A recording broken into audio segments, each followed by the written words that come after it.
Telugu PMC ప్రేక్షకులకు స్వాగతం. Hi friends, మీరు గనక ఇప్పుడే మా ఛానల్కు వచ్చినట్లయితే మా ఛానల్ని సబ్స్క్రైబ్ చేసుకోండి. సబ్స్క్రైబ్ చేయడంతో పాటు పక్కనే ఉన్న బెల్ ఐకాన్ని క్లిక్ చేయండి. మా టీవీలో ప్రసారం అవుతున్న సూపర్ హిట్ సీరియల్ గుప్పెడంత మనసు. ముఖేష్, రక్ష, రిషి, వసుధార క్యారెక్టర్లు అద్భుతమైన నటనతో యూత్తో పాటు ఫ్యామిలీని కూడా ఆకట్టుకుంటున్నారు. ఇతర ముఖ్య పాత్రలో మహేంద్ర క్యారెక్టర్లో సాయి కిరణ్ నటిస్తుండగా జగతి క్యారెక్టర్లో జ్యోతిరాయ్ నటించి మెప్పించింది. జగతి ఫ్రెండ్ క్యారెక్టర్లో చంద్రలక్ష్మి జోస్ అనుపమ క్యారెక్టర్లో నటిస్తుంది.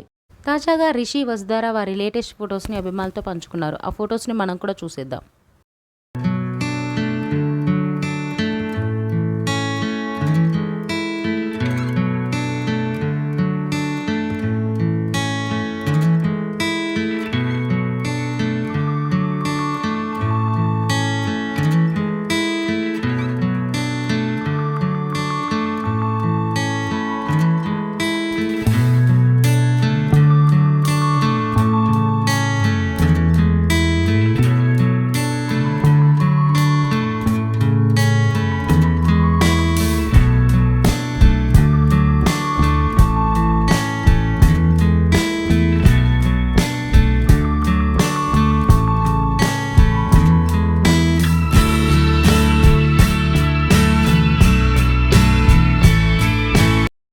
ఈ వీడియో మీకు నచ్చినట్లయితే లైక్ చేసి మరిన్ని టాలీవుడ్ లేటెస్ట్ అప్డేట్స్ మిస్ అవ్వకుండా చూడాలంటే తెలుగు పిఎంసి ఛానల్ను సబ్స్క్రైబ్ చేసుకొని పక్కనే ఉన్న బెల్ ఐకాన్ని క్లిక్ చేయండి.